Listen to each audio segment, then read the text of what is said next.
Hello and welcome to another episode of Other Side of Sales. I'm Ashleigh. And I'm Kasey Jones. And today I am very excited about our guest today. We've got the incomparable André David Anderson, who is the Director of Commercial Sales at Narvar. But André and I actually go way back. And I want to hop in the time machine here for a second. I want you guys to imagine for a moment, itty bitty baby SDR Ashleigh on her third day on the job. And her boss comes over to her cubicle and says, "Hey, Ashleigh, we're testing out this new product that's like a dialer called Connect and Sell or something. We want to test it on you.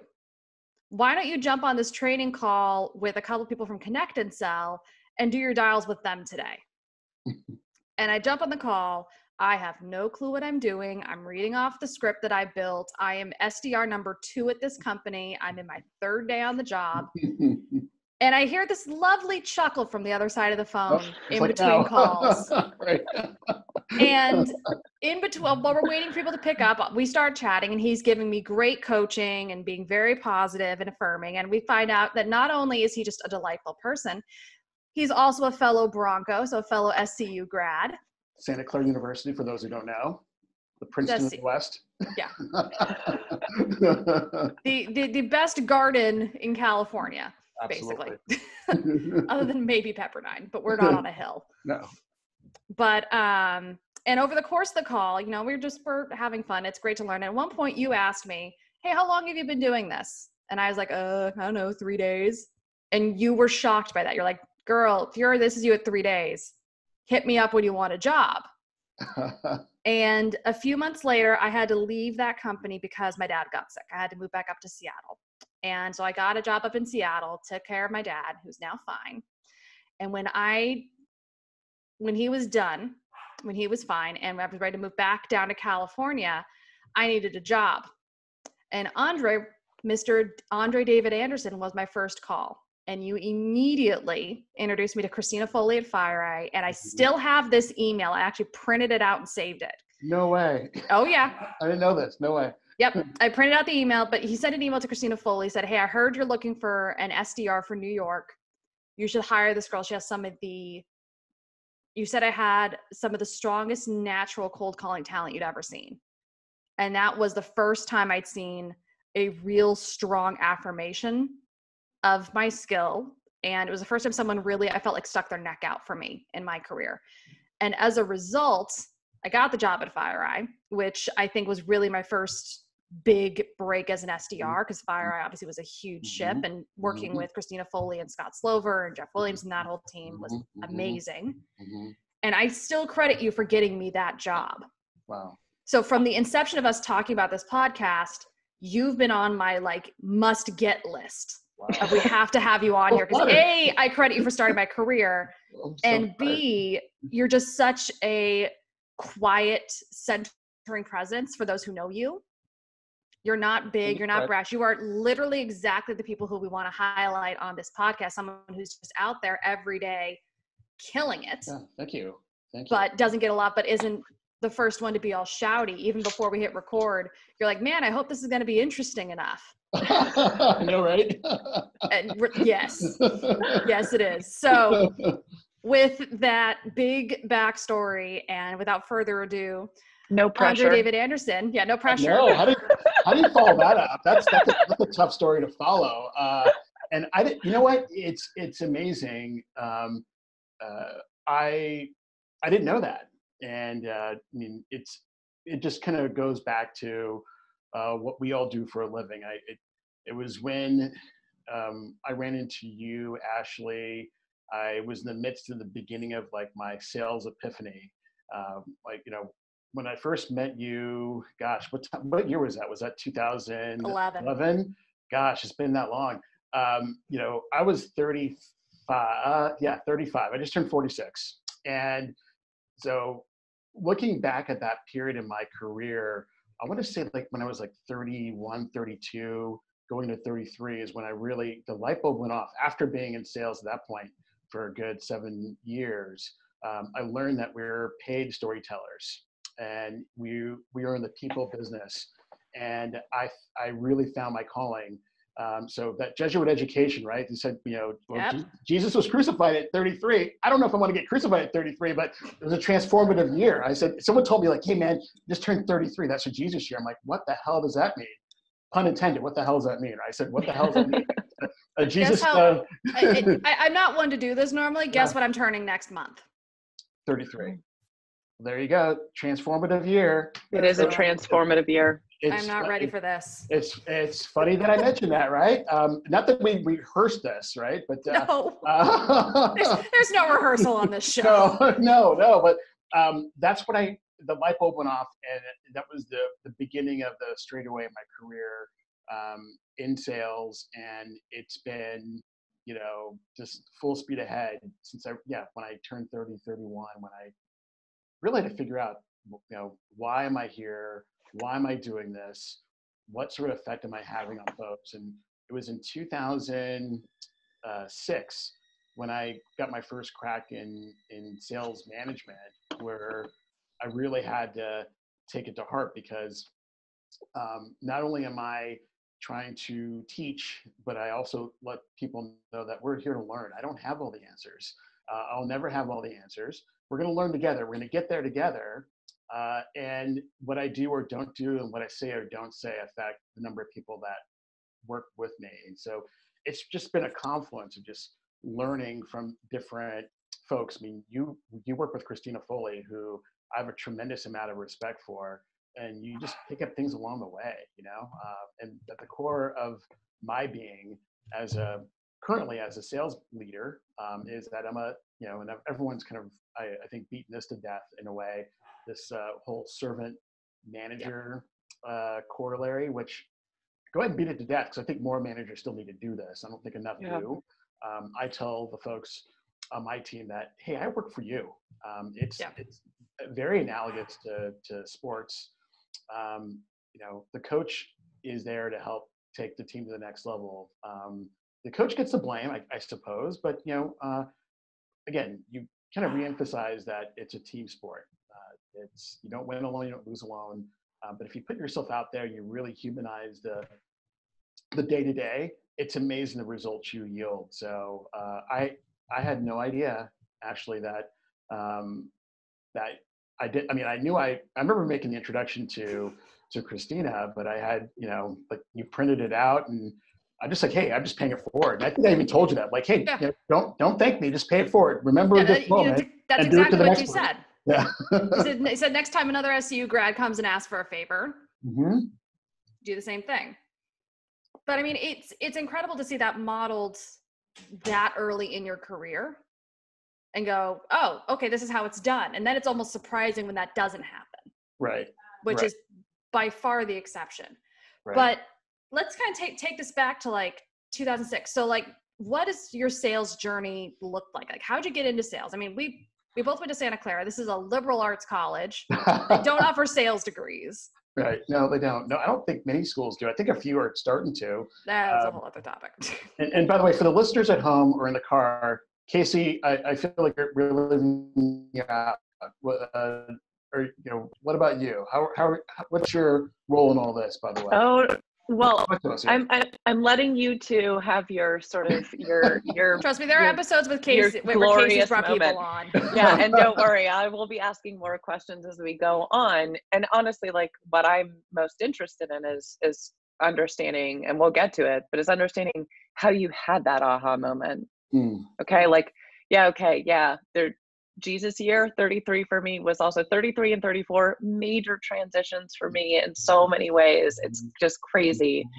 But that's the thing that I'm most curious about is like, how do you get to that? How do you get to the point of, what prompts that sort of, I don't know, turning that ship and helping you figure out, hey, there's more to this, or there's more meaning here. And how do you kind of, what prompts that and what helps you keep it going? But before we get to that, with Ashleigh, I want to hear the backstory. I want to hear the sales story. So like, how did you get to that point when in 2011 you were paying it forward and creating this impact on somebody that it has stuck with her for a decade. I mean, Yeah. that's incredible.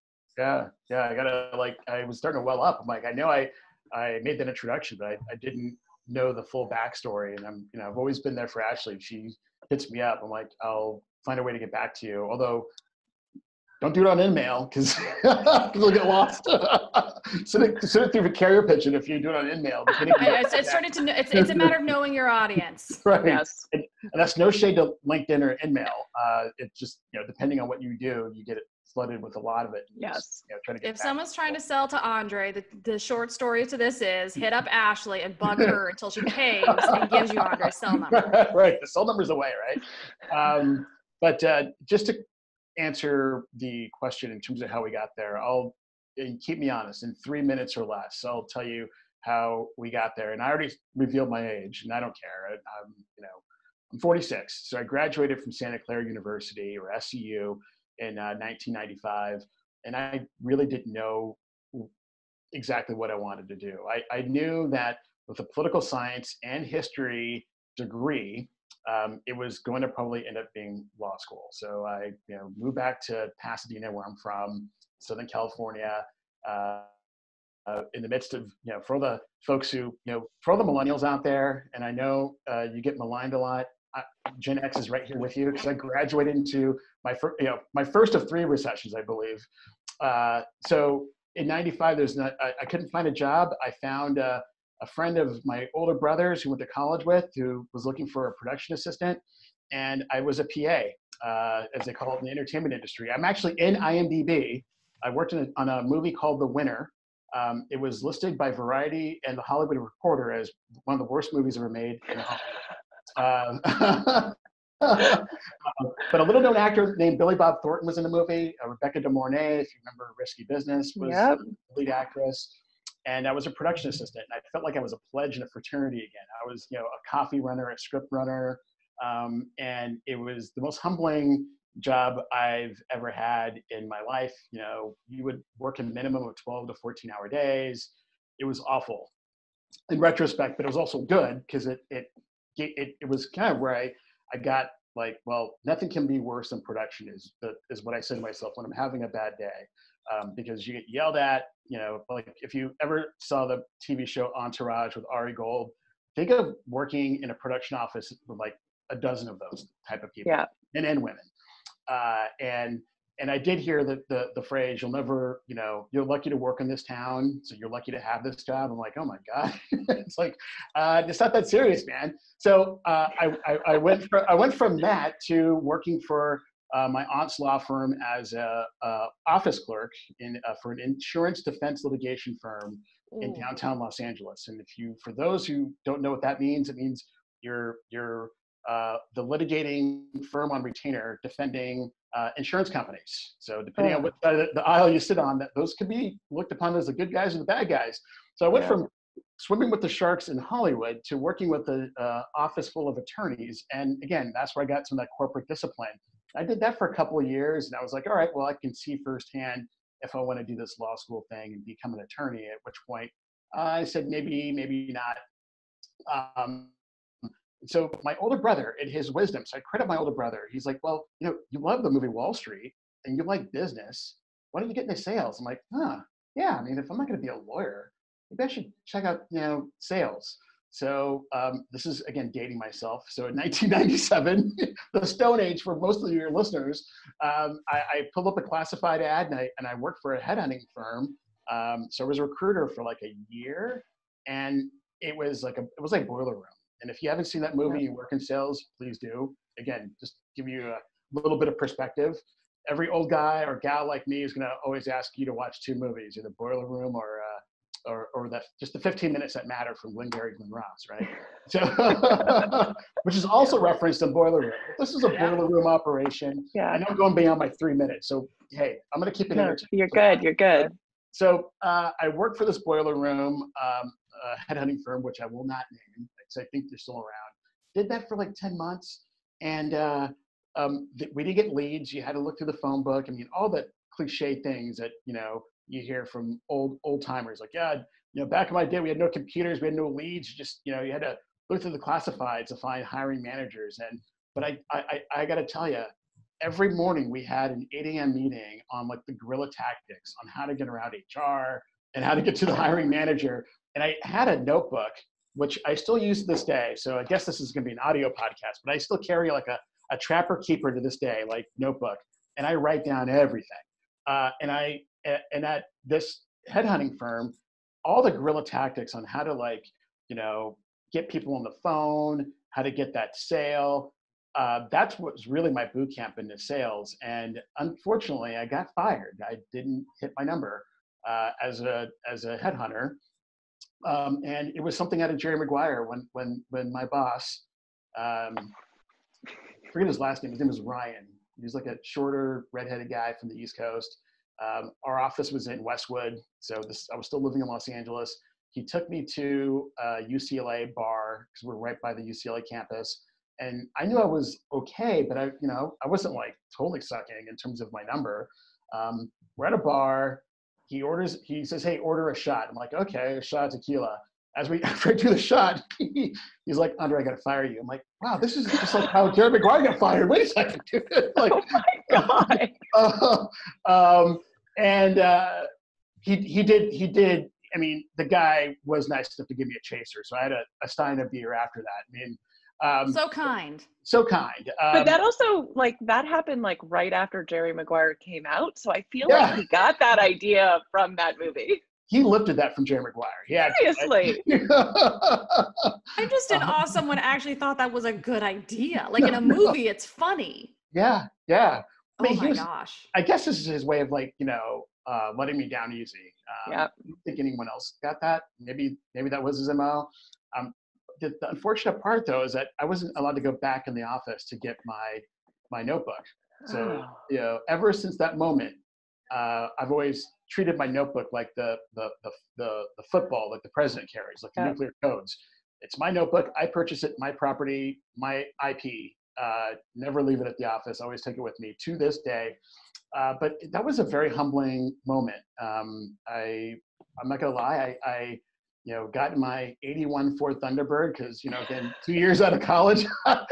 It was a hoopty. It could seat 8 comfortably. It was one of those cars that like you had to start it for like warm it up for 10 minutes just to get it going. It had bench seating, front seat and back seat. My parents bought it for me after college. And I limped my way back to my mom and dad's house. I live with mom and dad. Also, Gen X started that trend. So again, when everyone throwing shade at millennials, I'm like, nope, that was me. I get it. I understand. But I cried. I'm like, I'm not a failure. I know I'm better than this. What's next? And so again, looked in the classifieds. And I worked for a company. I found another company on the west side of LA, actually near the airport. In Inglewood / Westchester, called TNT. TNT is a shipping company. It's part of the Royal Dutch Post. It's now owned by UPS. And I was it was basically a BDR equivalent account manager job where I was there and I worked in the international publishing division. So it was a very dry transaction and where I was to make sure all these companies with corporate accounts had their magazines shipped to their different, countries that were subscribing to their magazines. Like Oracle had its own trade magazine. Cisco had its own trade magazine. Really, really dry stuff. So this is like 98 going into 99. And I took, unfortunately, everything I wrote down from the recruiting company, the headhunting firm, I would reference that to this day, but I internalized a lot of it. And I went to this larger company where there was real training, real structure, global company. It's like a $12 billion company. You would never have heard of TNT here in the US. And I killed it as an account manager in BDR. I was relentless. I took that kind of that headhunting attitude, and I ran circles around my peers, and I don't know if they liked it so much. And probably not. No.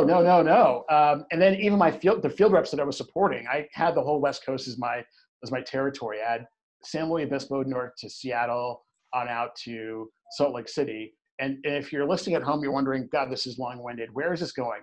We're rounding third base on where this is going. I lied. It's not going to be 3 minutes. It's going to be like 30. I'm kidding. It's a story. You're a storyteller. No, but, I mean, but it's all related, right? So it goes from like, am I a failure? Can't get a job out of college. And, you start out and you work in these really tough, intense fields where entertainment in LA, it is dog eat dog. Work for a law firm, dog eat dog. You can't do anything to me that I haven't seen or heard that's gonna, make me cry. Well, again, I've kind of been through it, right? Worked in the boiler room, and then I get into a company that has a little structure where I had support from a really incredible boss. His name is Bob Rubenstein. Now we'll drop names. Bob Rubenstein was an amazing manager. He gave me my real first break. He believed in me, and they called it a regional sales coordinator, which is, again, it was a hybrid BDR account management role. And since the Bay Area was like the biggest market in the territory I covered, going back to Santa Clara, when I talked to people, my accounts that I would cross-sell, upsell, and just make sure everything was cool with, I was like, oh, Burlingame, yeah, I know where that is. Yeah, that's right there in the peninsula. They're like, wait, you're from LA, you know this? I'm like, oh yeah, I went to Santa Clara. And because I knew, I just paid attention to my friends who were local, and I just knew this little thing called geography. It just made me a trusted advisor. And all of a sudden, the accounts that would normally call the AE were calling me. And they wanted to see me, not the AE. And the next thing you know, in 1999, the AE that was covering the San Francisco market was fired, and I replaced him. So Bob put me in San Francisco, and he goes, Andre, I need you in the middle of San Francisco, because the other guy was living in Tiburon. He's like, no, all the major accounts are right here in the city. So we're going to move you up there, and you got it, live in the city. So this is right in the midst of the .com boom, and it was incredible. I come here, doing really well in my new city, new accounts, and then back to Santa Clara. One of my college classmates who was running a startup, he heard that I got transferred up here. He was looking for someone in sales. I'm like, no, man, I just got transferred up here. I've been up here for 6 months. I can't betray the company. I can't betray Bob. He's like, Andre, man, look around you. This is like, we're in the middle of the .com boom. I'm like, yeah, what the hell? So I ended my time at TNT on a clean break with Bob. So Bob Rubenstein, for anyone who knows him, I love you, Bob. And I ended up working with Brian Wargo, my college classmate from Santa Clara, who's been a major influence in my management style, in my career. We worked at a little company called Two Roam, which did, believe it or not, mobile application development. This is in 2000. So think about this: the flip phone, Nokia. Well, not even flip phones, like those old Nokias that you guys probably you barely remember. No, that was my first cell phone. That was your first cell phone, right? I'm older than Ashleigh. A little bit. I age myself from what my dad was using, because my parents refused to get me a cell phone until I was a senior in high school. Wow. Okay. But that was for other reasons. So I was way behind. Cell phones barely existed until I was a senior in high school. So yeah. But those little Nokias where you change the faceplate so that it matches your outfit. Yeah. That's right. Yeah. I just remember playing Snake on it during church. we were doing mobile app development for those phones in like the Palm 3s, Palm 4. Yeah. I had one of those. So I worked basically as a BDR. I went from being a field rep to BDR for Brian at Two Roam, and then just to kind of quickly go from that to the .bust, and then that's kind of where I was in like the BDR realm for a few years, because things were so good around here. So this is my second recession now. 2001, everything kind of went belly up. Although the best time to live in San Francisco, I got a rent reduction. The people that wanted to live here kind of closed ranks, and we helped each other out. And you saw these companies that are stalwarts in tech today, like Google, PayPal, really begin to take off because they weathered that bust. And I went from working mobility as a BDR at Two Rome to another small company that was ultimately acquired by Motorola. And so I stayed in mobility for a little while. Then I worked for a learning management system. So it's like 2 years here, 2 years there, another 2. I spent like 6 years as a BDR. And at some point, Brian kind of comes back in the mix, and he was working as a VP of sales at a company called Airwave. And Airwave did Wi-Fi network management. So it was a software company, a software play. And at this point, I was working for a learning management system or a learning management system company called Saba, and I was working as a BDR. So do the timeline, right? From 2000 to 2005, it was just really hard to kind of break through and become an AE, because if you think about it, during that recession, during that bust, everyone in my peer group, we're competing with guys and gals who were order taking in the 90s, who have like Oracle on their resume. So, they're going to get the AE job before me. So whenever I run into SDRs or BDRs who like, hey, I hit my number for 2 straight quarters, can I be VP of the world? I'm like, it takes time. Doesn't mean you have to do it for 6 years like I did. That was just circumstantial. But, the struggle was real. and I myself. And I think like your situation might be like more extreme because of the .com kind of bust. But I think that story is really common in sales, where oftentimes you wind up working at a company where there's you get in as a BDR, SDR, but they don't have any stepping stone. It's like BDRs and enterprise sales reps. There's no way that they're going to move you up from being a BDR to suddenly, closing multiple 6-figure deals. Like it just is not going to work that way. And so finding that like transition role is super, super hard. And I think most SDRs don't know that going into it. Yep. And are really quick to be like, yeah, I hit my number for a couple of quarters. Now I should be an enterprise sales rep. And you're like, there's a little more that goes into it, turns out. And beyond that, so much of promotions and stuff like that, I think the thing that no one tells you is they always say, oh yeah, come in, do well, you'll get the opportunity. You get the opportunity when the company needs it, not when you're ready. Yep, exactly. You have to be ready when the opportunity presents itself, but just because you're ready does not mean there will be an opportunity. And that's something that I think a lot of people don't quite get. Yep. Yeah. And then when they're like, well, what do you mean? The average tenure is 18 months. It's been 18 months and I'm hitting my number. Where's my promotion? We're not hiring AEs.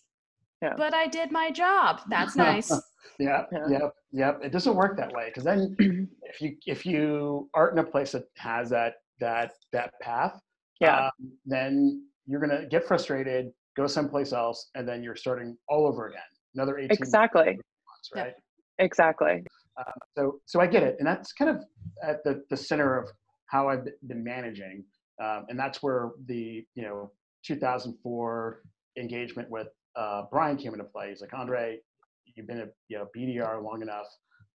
Why don't you come over here to Airwave and we'll make you a manager? I'm like, oh, that's kind of cool. I get to Airwave and he's like, well, no, I actually need you to be a player first. I'm like, oh, okay.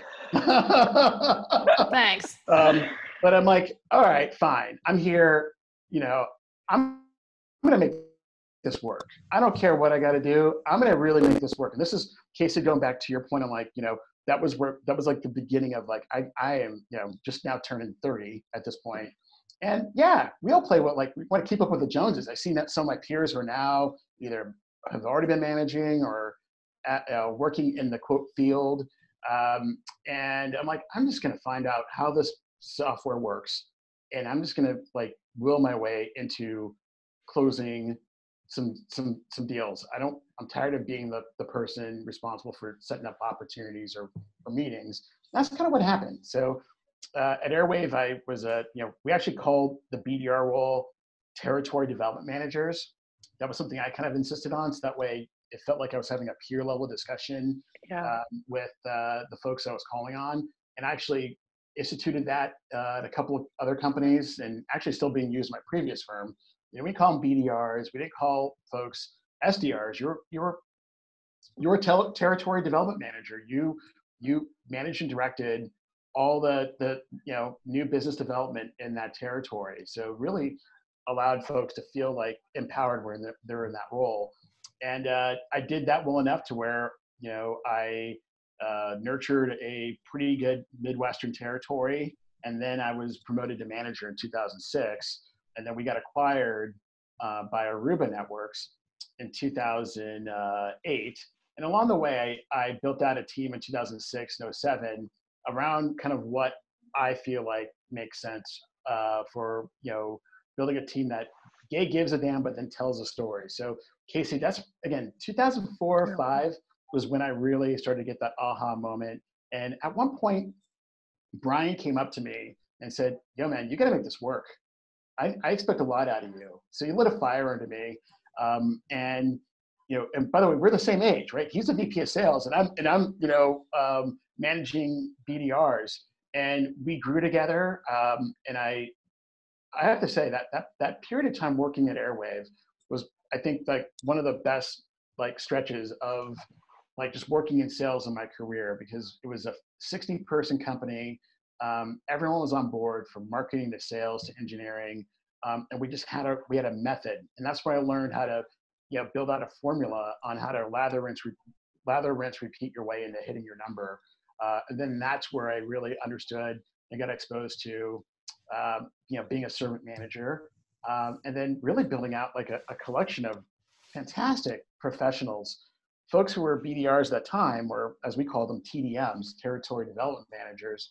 I have a couple of folks who were VPs that were on my team, a good number of really solid senior account executives now, directors, managers. A month doesn't go by where I don't hear from one of my reps in terms of just saying hi or hitting me up for advice or vice versa. So all that led to, again, my time at Airwave and Aruba, which then led to where I'm at now at Narvar. After Aruba, I did, as Ashleigh pointed out, a quick 1-year stint at Connect and Sell. Was a fantastic dialing tool that, if in an hour's time, yielded upwards of 10 or 13 conversations with real targets. And that was really one of the best, in addition to Airwave, that was the best 13 months of my career, because I got to talk with different sales leaders and, tinker with different sales methodologies. So do you see how all of this is related, right? Mm-hmm. So Yeah. you learn along the way, you meet some incredible people, and that kind of helps shape the journey in terms of who I am and how I'm able to really execute and telling the story. Then from there, I joined a little startup. Once again, Brian Wargo. You can see, people tend to stick with the band, right? He wanted to get the band back together again. He produced a small startup that did Wi-Fi analytics for retail. So a lot of ex-Aruba alumni. That was soon acquired by a company called Retail Next, which is still around, my previous firm, still rooting for Retail Next. I was there for about close to 4 years. And that's where I made a shift from working direct sales to then focusing on channel sales, which I really cut my teeth on at Aruba. Did that for 4 years, didn't have anyone reporting to me. And after being there for 4 years, Brian came to Narvar. You can see where this is going. Recruited me to come here to Narvar to build out the commercial mid-market team, where now I'm back into managing direct sellers. Been here for 2 years. Year one, I grew the business year over year by 21%. By the end of our fiscal year ending in 2 weeks, we'll grow the business 45% year over year. So all of that. No big deal. No big deal. I don't know if that's a big deal or not. Some people want to take it higher. That's a big deal. But do you see kind of for folks listening, and I hope I didn't bore you along the way, there is a path, there is a way, but it was interesting. The chief revenue officer that we had here at Narvar for only 6 months, because she found her dream gig, Leslie Young. I know of her from her days at Box, and I had the privilege of reporting to her. When she first got here, she asked everybody on the sales team, do you know your why? I'm like, that's so simple and novel, but yeah, I know my why, but it was interesting to see my reps really openly question. They're a little younger. The average age on my team is about 26, 27. Like, yeah, you got to know your why. I mean, Yeah. we spend a majority of our waking hours under fluorescent lighting. So make it matter, make it count, and know your why. So that was not 3 minutes. That was a good probably 17 minutes. But does it make sense though, in terms of like how one thing leads to another and you just grow along the way? And that's what I love about sales. Chatty people like me get paid to tell stories. No, it all makes a ton of sense. And I am really curious. And I think this is something that you forget, particularly when you're earlier in your career. You think of progress and you think of your career as this like straight line trajectory, and that's not how it works. It's like it often feels like, you might be bouncing around a little bit, but you're gathering information and skills and experience that starts to create this more sort of holistic picture over time. But it takes that time to see it through that lens, and it takes that patience and the trust that it will coalesce into something. Yeah. Yes. Even when you don't know what it's going to look like. You don't know. I mean, you have to be surrounded by people you trust. You got to find, somebody who believes in you. So in my case, it was, Bob Rubenstein, and by chance, Brian Wargo, a classmate of mine, and you find that tribe, and that's where you learn. That's where you grow. And I have to give those two folks credit, but actually, I want to give even more credit to the reps that have been on my teams, the people I've worked for, who've taught me so much. We learned together, and it's been a great journey so far. I'm making it sound like I'm talking about my eulogy. It ain't over yet, but I mean, so far that's been the key to, I think, my success is those individuals who help you along the way, but then finding mentors too. Find somebody in the building, within the four walls of your company, and outside, to be your trusted advisor. And one of the things I did this year that Leslie Young challenged me to do, or really endorsed me to do, which was amazing. I hired a coach. She's like, well, why is it that Serena Williams and the best individual athletes have coaches, but you're in a management position, you could be an individual contributor, it doesn't matter. Well, why don't you get a coach? And I don't know if I could have afforded a coach, early in my career, but I'm at a point now where, I let's do it. It's worth the investment. It's going to make me better. So again, continued learnings. And I think that's the other thing, right? So one of the things that Ashleigh and I say often is curiosity is for closers. That's our like little thing about sales, right? Because it is available soon in the other side of sales store. Yeah, you have to be able to constantly cultivate this sense of curiosity about your prospects, about yourself, about learning, about your discipline. And that's kind of what's going to create this sort of system of constant improvement. But I am curious. I think there's a lot of people that don't have their why, that don't know their why. So how did you figure out yours? I think it was when Brian not only challenged me when I was at Airwave and I had to figure it out on my own, but when I saw the success and of like the formula, the trust that we had to put in each other and as a team, I'm like, wow, this really does work. I wasn't at a place where there was a lot of consistent winning, and the winning was hard during the dot bust years. It just wasn't, I was in mobility for the longest time before going to Airwave. And it was right place, right time. I mean, think about it. I, worked in Wi-Fi network management software, which doesn't sound sexy.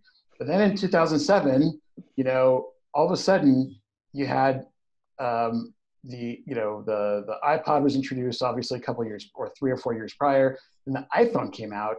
And all of a sudden we live in this untethered world, which means you need what? You need Wi-Fi access points. So then when Aruba acquires us, I made some of the best commissions in my career.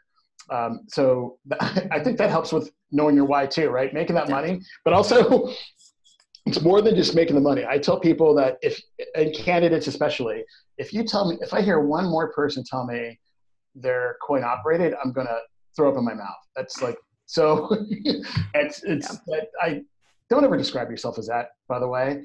You should be story driven. What's your story? Don't like that. It doesn't have to be 18 or 19 minutes of my long ass story that I just rambled through. But what's your story? Did you come in as a BDR with this early on and you worked your way through and you trusted the process, and 2.5 years later or less, you became an AE and you cultivated this great territory and now you're a badass?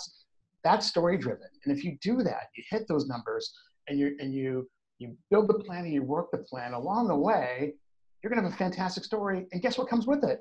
The money. So don't lead in ever and say you're coin operated, because it's stupid. That's implied. All that means is that you're sort of a shallow human. It's, and I don't think, frankly, I think it's, when people say that, it's because they aren't coin operated. That's like the one part of the story that they really latch onto, right? And it's knowing that there's like something deeper in terms of what's driving you, that's going to make someone way better at their job. It's going to make someone so much more motivated. It's going to make them a way better employee and colleague. Correct. Right? Yep. Correct. It's and that'll lead to you hitting your number, and then it helps you describe, why am I here? Like, if you just coin operated, then I just haven't seen it work. And I run the other way when I hear people say that. Either people, and fortunately, I've not had too many of that, or those folks pop up that I've inherited, and I certainly don't. That doesn't fit the mold for the folks that I tend to hire. Yeah. So I'm sitting here cringing because I know I've said that in interviews before. Not recently, but definitely early in my career. But I usually said it. I brought it up in the context of I'm coin operated. I'm here to earn my money and go live my life. And that's a little bit different. Let's think in a different way, right? Yeah. But it just makes me cringe. Like, you're just it's got to be deeper than that. Listen, I know in sales we're pirates, right? We got to be swashbuckling, sword swinging, do what it takes to get the deal without causing too much collateral damage, because you don't want to create enemies with the product team, especially if you're in tech sales or marketing. Those should be your allies. They should be in tune with where you want to go, so that way they can help you pillage and get your way to the deal. But if you're coin operated, it means you're shallow, and you can give a damn about anybody else. I don't like that. Yeah, agreed. So then who do you hire? You mentioned a little bit before we hit record that you've really had a kind of a strong focus on, when you build out teams, building diverse teams. But I'm also curious, sort of, as you build out these teams, who do you hire? What do you look for? And what have you seen that has really made the difference in terms of finding those people that are going to be driven and be successful?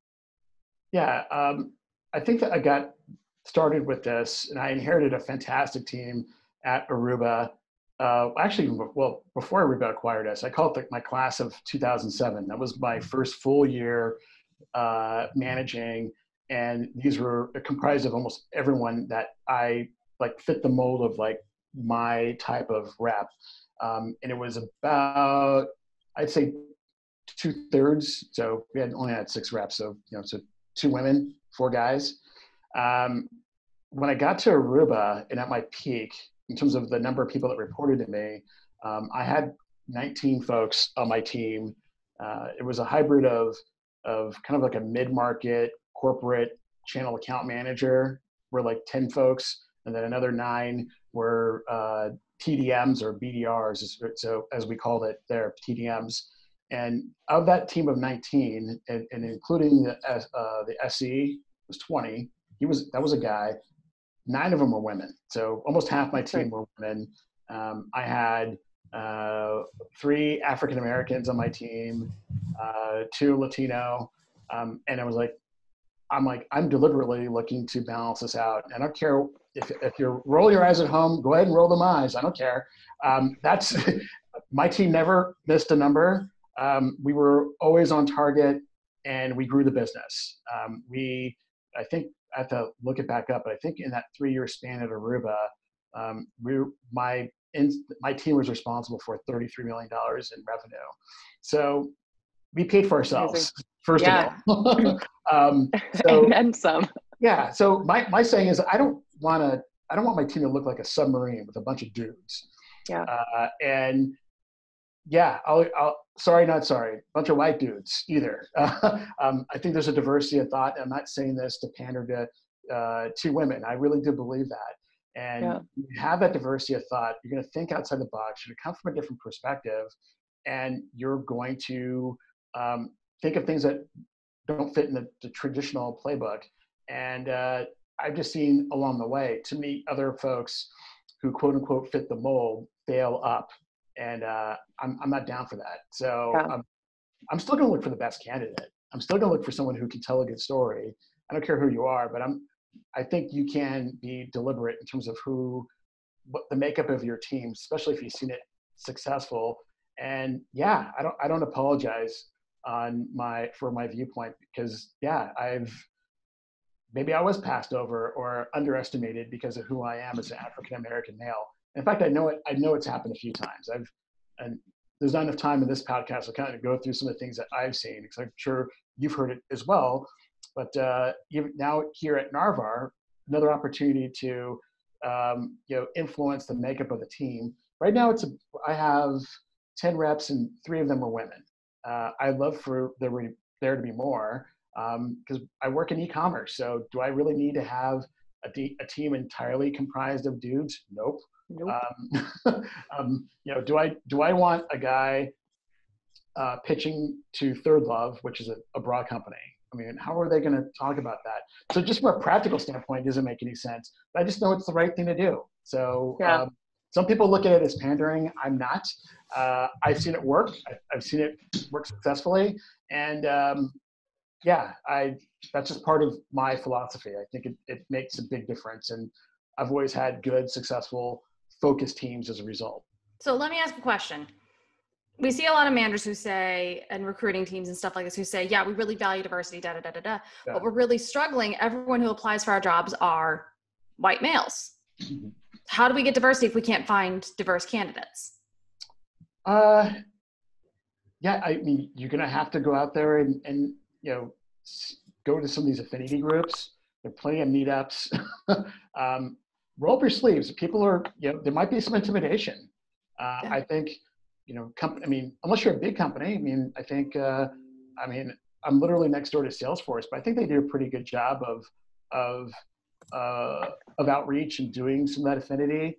I saw it firsthand at Cisco as well. They were one of my partners when I was at Retail Next. But I don't think it's that hard if you put in the work and you really give a damn. Because then next thing you know, word's going to spread as this being a cool place to work first and foremost. If it's a cool place to work, you're going to attract folks from all walks, no matter what. Without a doubt. I think the onus is on the company to roll up the sleeves and really put in the honest, thoughtful, authentic work to attract those kind of candidates. I think you hit the nail on the head with the authentic. Mm-hmm. It's not, hey, check out the ping pong table and the beer on tap. We're cool. Yeah. It doesn't work. Yeah. It's having values and leading with those and discussing openly, constantly, how you're going to create a better work environment. That's the stuff that gets people, hey, I work at a really cool place. Not, hey, check it out, I got free beer. Yeah. Well, the kombucha on tap isn't going to be enough, And someone said to us recently, which really resonated, is that if you have a diversity problem, you probably have an inclusivity problem. And so you gotta fix that first. Mm-hmm. And the diversity is a lot more likely to come, and it'll come a lot more easily. And so look at what all of the symbols of your culture, in social media posts and on your website, and how you talk about your brand, and what kind of events do you go to or host, or what is the language that you're using in your job description, and all of these other things. Right. And fixing, I don't know, it's like with everything, right? You got to kind of do the internal personal work first before it's going to affect the rest of your life. And it's, I think, the same with a company. You've got to fix the culture first.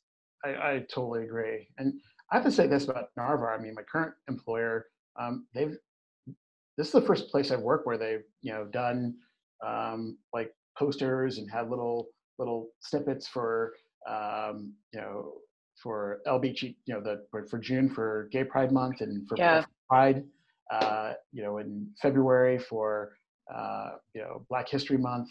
And it didn't seem like it was pandering. I mean, it was true. Like, hey, we have folks here from different backgrounds. Let's spend time talking about celebrate. Yeah, talk about it and let's celebrate it, and let's recognize, that this is a part of us. So I have to say that it'd be nice to see more companies do that. Yeah, absolutely. That sounds great. All right, so we're coming to the end here, which means it's time for the lightning round. Okay. So these are we're gonna ask you a series of questions. Okay. Don't need to think about the answers. Just the first thing comes to your mind. Designed to be a little bit of fun, quick, rapid fire. Okay. All right, so I'll go first. What's your morning routine?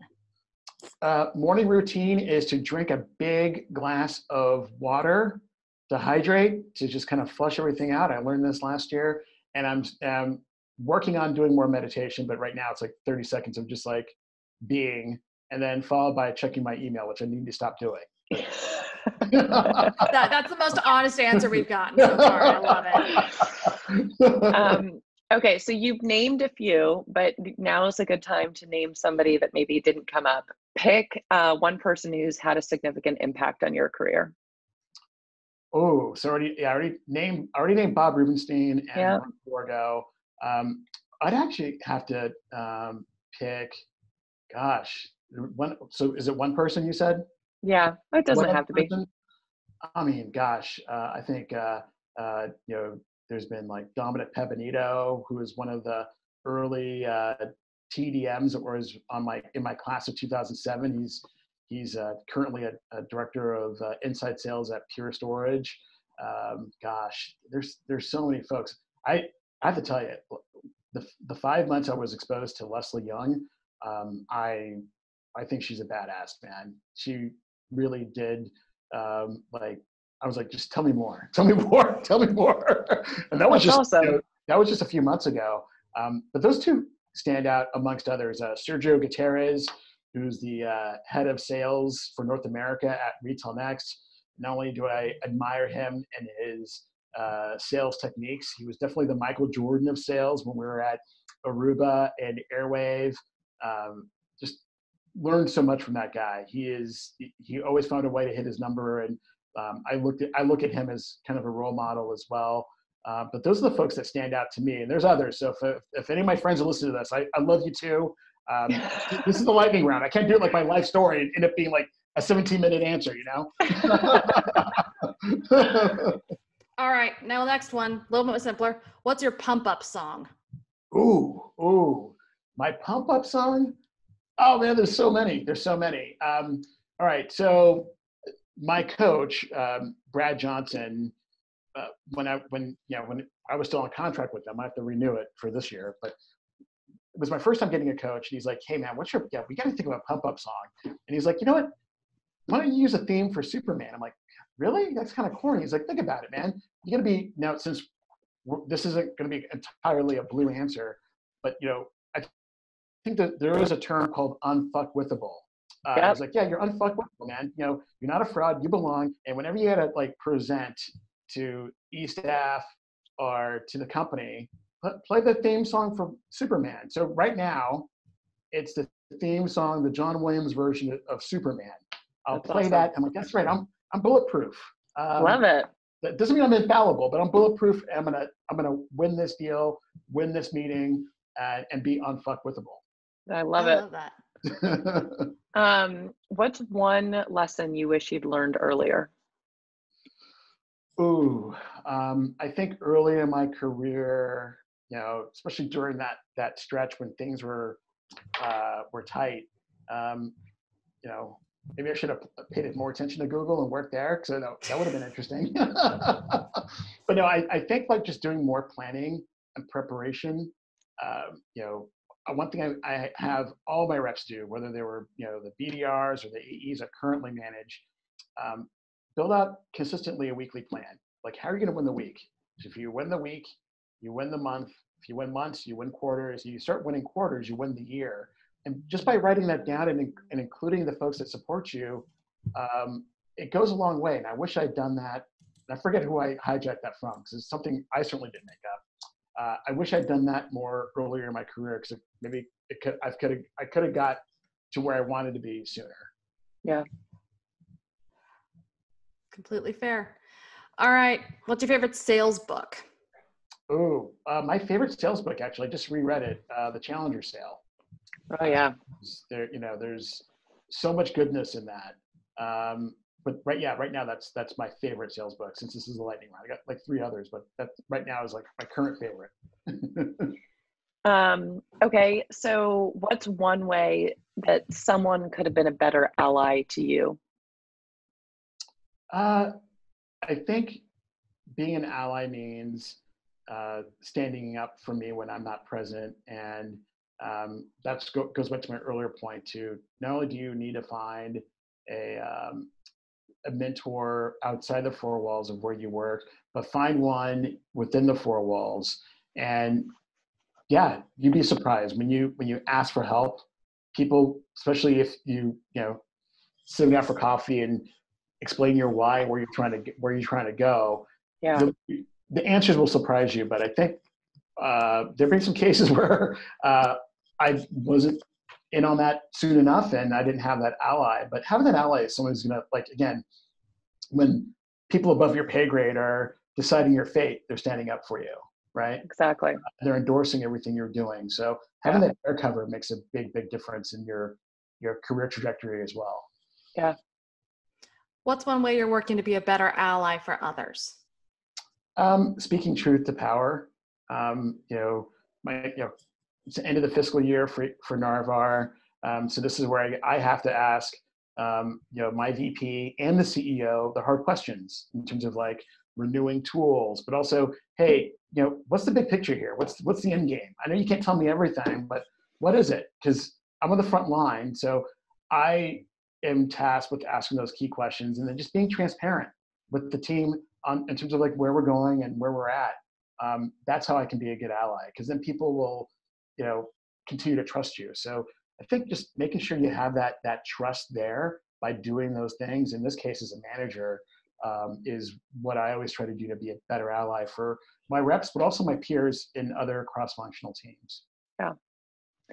And last but not least, what is your guilty pleasure after a bad day? Ooh, after a bad day, well, in the midst of a bad day, I'll go to Starbucks again. I'll get a second Starbucks, but I'll just watch some like bad TV. I'm a sucker for. What's good bad TV? Oh, I have my best recent example, and it goes in waves. On Bravo, there's an amazing show called Below Deck. I don't know if you're familiar with that. It's about. I've seen ads. Yeah, it's a reality show about like deckhands who work on these chartered yachts. Oh my God, I've seen part of it. Fascinating. Yes. Yeah. That's my current guilty. I'm like, okay, well, things aren't that bad. I mean, like I said, the very onset during my 50-minute life story, it can always be worse. You can always be in production where some already old person yelling at you. Seriously. But then again, I can be working on this boat as a deckhand. But that's my guilty pleasure after work, watching bad reality TV for like 2 hours and then going to bed. I think that's there's something about just watching trash people be trashy. It's like, this is okay. It's not so bad. No, you got to have perspective. You do. I mean, if my coach is listening to this, I should be reading more. So, it's January. I still have time to work in those resolutions. But when I just want to fall off the wagon and not meditate and, have that, turmeric smoothie and, eat healthy. Okay, turmeric or turmeric? I thought it was turmeric. It could be turmeric. I grew up with turmeric, and all of a sudden everyone's saying turmeric, and I'm super confused. I think it's both. Spoken like a true San Franciscan. Like, yeah, so instead of like, having like my golden milk with, with a nice float of turmeric and meditating, I'm now watching bad, reality TV on Bravo. That's my guilty pleasure. Yeah. Fair enough. Well, André, thank you, André David Anderson. Thank you so much for coming on. This has been absolutely delightful. Was it? This didn't bore you? No, are you kidding me? Absolutely. We'll see with the ratings. We'll see. Yeah. And we'll have to keep the conversation going as you work on your resolutions. And I want to hear more about all that you're doing with your coach. So we'll just have to have you back and keep the conversation going. Well, I'm flattered and honored to be a part of this. I hope anyone listening got a little bit of something out of this. If anything, don't give up. Find an ally, find a mentor, and know your why. And tell a good story, because the money will be there if you do. And thank you for staying on brand, Ashleigh, with the André David Anderson. Your mother gave you a beautiful name. I'm going to use it. Yeah. Great alliteration, right? Yeah. Well, thank you so much. Thank you. Thank you very much. I appreciate it. With that, everyone, dear viewers, just a quick reminder, you can always follow us on social and LinkedIn. Please don't forget to write reviews, like, and subscribe. And we'll make sure to put in the show notes all of the contact information for how to get a hold of André David Anderson and all those wonderful things. I'm going to keep calling you your full name from now on. Bring it on. It's my name, right? Whole thing. Yeah. I love it. And you can wear it out. I don't care. Brilliant. And I hope all of you listening have a wonderful day and you wear out those quotas. Yes. Thank you. Thank you.